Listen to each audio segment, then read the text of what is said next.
মাননীয় প্রধানমন্ত্রীকে বলবো, আপনি বাংলাদেশে একটি ইতিহাস রচনা করে যাবেন।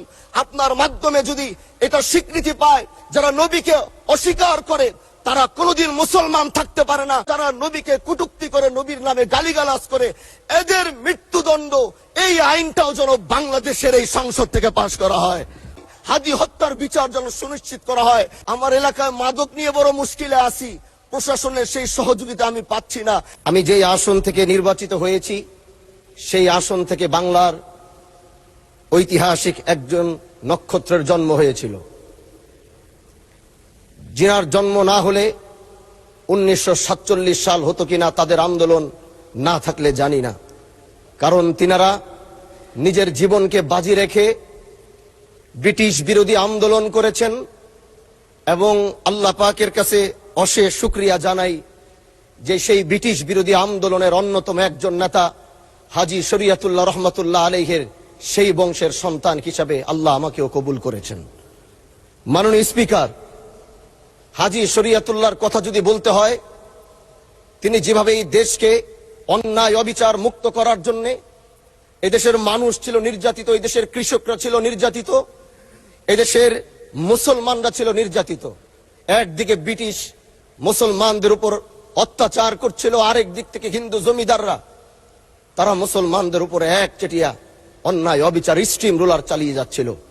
তখনই এই বাংলার বুকে হাজী শরীয়তুল্লাহর আগমন হয় এবং তিনি ইনসাফ প্রতিষ্ঠার যে সংগ্রাম শুরু করেছিলেন, সেই সংগ্রামের মধ্য দিয়ে আসে 1947 সাল। এবং সেই 1947 সাল পাওয়ার কারণেই আমরা 1971 সাল পেয়েছি। হাজী শরীয়তুল্লাহরা যদি 1947 না এনে দিত, তাহলে আমরা 1971 সাল পেতাম না।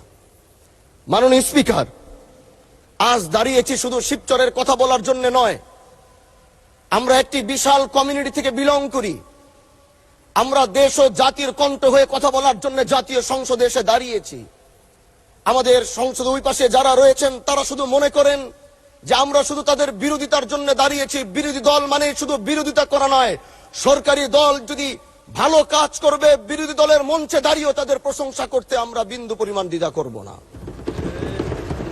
এবং আমরা সরকারি দলের যারা রয়েছেন তাদেরকে ধন্যবাদ জানাবো, কারণ আজ আপনি যেখানে বসেছেন আপনার মাথার উপরে লা ইলাহা ইল্লাল্লাহু মুহাম্মাদুর রাসূলুল্লাহ, অবশ্যই এটা তাদের অবদান, এটা অস্বীকার করার কোনো সুযোগ নাই। আপনার মাথার উপরে যদি আবার তাকাই, তাহলে দেখি ওখানে লেখা বিসমিল্লাহির রহমানির রহিম। এই লেখা দেখলে আমাদের ভালো লাগে, এগুলো আমরা ফেরত পেয়েছি। সরকারি দলের প্রশংসা যদি করতে হয় তাহলে আমরা এইভাবে করব। যখন তাদের প্রশংসা করা দরকার আমরা দাঁড়িয়ে প্রশংসা করব, যদি তাদের কোনো ভুল দিকে সেটা দাঁড়িয়েও এই বেঞ্চের থেকে আমরা তাদের প্রতিবাদ করব। এটাই আমাদের কাজ। মাননীয় প্রধান, আজ দাঁড়িয়েছি, হয়তো আমার কথা অনেক লম্বা, আমি জানি না আপনি আমাকে সময় দিবেন কিনা, কিন্তু আমি বলতে চাই মাননীয় স্পিকার, আমরা যেই জায়গা থেকে দাঁড়িয়েছি, বাংলার 30 থেকে 40 লক্ষ উলামায়ে কেরাম আমাদের দিকে তাকিয়ে রয়েছে। কারণ তাদের কণ্ঠ, তাদের সে আওয়াজগুলো আমরা যেন জাতীয় সংসদ থেকে দিতে পারি। তার মধ্যে অন্যতম একটি হলো মা কানা মুহাম্মাদুন আবা আহাদিম মির রিজালিকুম ওয়ালাকির রাসূলুল্লাহি ওয়া খাতামান নবিয়্যিন ওয়া কানা আল্লাহু বিকুল্লি শাইইন আলিমা। আপনি জানেন, নবীর পরে আল্লাহ নবী হচ্ছে আমার ইমানের অংশ, আমার ইমানের পার্ট। তিনাকে ভালোবাসা, তিনার উপর ইমান, এটা আমার ইমানের অংশ। তিনি আমার শেষ নবী, যেটা কোরআন ঘোষণা দিয়েছে। নবীও বলেছে আনা খাতামুন নবিয়্যিন লা নাবিয়্যা বাদি, আমি শেষ নবী, আমার পরে কোনো নবী আসবে না। কিন্তু মাননীয় স্পিকার, দুঃখের সাথে বলতে হয়, বাংলাদেশের এরকম একটি পার্ট রয়েছে, যেই পার্টের এক অংশ মানুষ তারা নবীকে অস্বীকার করে, তারা মুসলমান দাবি করে। এবং এই বিষয়ে অনেকের ধারণা আছে, তারা জানে এই আন্দোলন করতে গিয়ে অনেক মুসলমানকে রাস্তায় শহীদ হতে হয়েছে, আন্দোলন করতে হয়েছে। স্বাধীনতার পর থেকে আজও সে আন্দোলন চলছে, কিন্তু আজও পর্যন্ত সেটা পাইনি। আমি মাননীয় প্রধানমন্ত্রীকে বলবো, আপনি বাংলাদেশে একটি ইতিহাস রচনা করে যাবেন। আপনার মাধ্যমে যদি এটা স্বীকৃতি পায়, যারা নবীকে অস্বীকার করে তারা কোনোদিন মুসলমান থাকতে পারে না, এটা আইনের মাধ্যমে, এটা বাংলাদেশের পার্লামেন্ট থেকে ঘোষণা হবে, সেটা আমরা চাই। মাননীয় স্পিকার, আরেকটি কথা, আপনি জানেন আমরা আমাদের নবীকে সবচেয়ে বেশি ভালোবাসি, যিনি আখিরি নবী, যাকে বলা হয়েছে ওয়ামা আরসালনাকা ইল্লা রাহমাতাল লিল আলামিন। আমরা বারবার দেখছি কিছুদিন পর পর কারা যেন কিভাবে এসে আল্লাহ নবীর শানে কটূক্তি করে, নবীকে নিয়ে অশ্লীল ভাষায় গালিগালাজ করে, নবীর শানে কটূক্তি করে। এই আন্দোলন, এই সংগ্রাম করতে গিয়ে আপনিও মাননীয় স্পিকার দেখেছেন, রাস্তাঘাটে আন্দোলন করতে গিয়ে কত মানুষ মৃত্যুবরণ করেছে।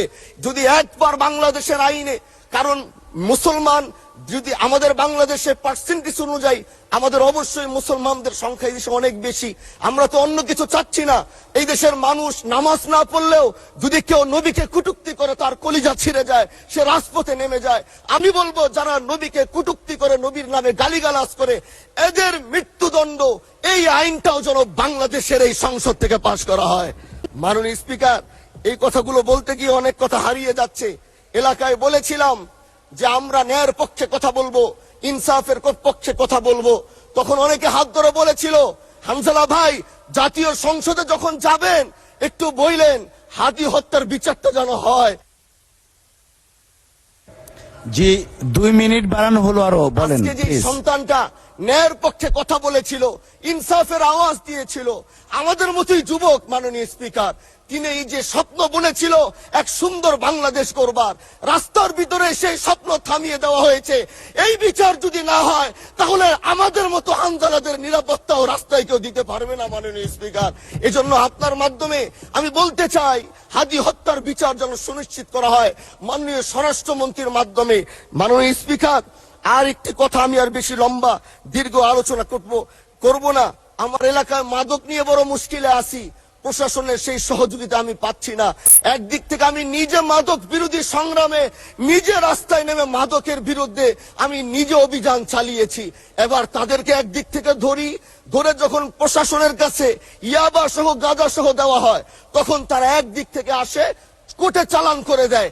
একদিক থেকে গোটা দেশ বলছে এই দেশ মাদক মুক্ত করতে হবে, আর একদিক থেকে যখন তাদেরকে আমরা কোর্টে চালান করছি, 3 দিন থেকে 4 দিনের মাথায় জামিন নিয়ে এলাকায় এসে আবার মাদক ব্যবসা করছে। এজন্য মাননীয় আইনমন্ত্রীকে বলবো, আপনি এই ইয়াবা গাঁজা যেই বড় বড় নেশাগুলো আমাদের দেশে বেশি সচরাচর চলছে, এই বিষয়ে আইনটাকে আরেকটু মজবুত যদি করবেন, তাহলে আমরা মনে করব আমরা এই দেশ, এই সমাজটাকে আমরা হয়তো আগামীর বাংলাদেশ, আগামীর যারা যুবক, মাননীয় স্পিকার আপনার খারাপ লাগবে, যুবকগুলো গ্রামের তারা ধ্বংস হয়ে যাচ্ছে। আমাদের চোখের সামনে যখন একজন যুবক ধ্বংস হয়ে যায়, এটা অন্যরা মেনে নিতে পারলেও আমাদের পক্ষে মারা বড় কষ্ট হয়ে যায়। আমরা দেশটাকে বাঁচাতে চাই। আমরা আগামীতে ওরকম কিছু যুবক তৈরি করতে চাই যারা নেশা ধরবে না, তারা পড়াশোনা করবে, তারা দেশের জন্য ফিকির করবে। মাননীয় স্পিকার, আমি সত্যের পক্ষে থাকব, আমি অন্যায়ের বিরুদ্ধে সোচ্চার থাকব, আমি গণমানুষের কণ্ঠ হয়ে করব। আমি এমন ধন্যবাদ মাননীয় সদস্য, অসংখ্য ধন্যবাদ।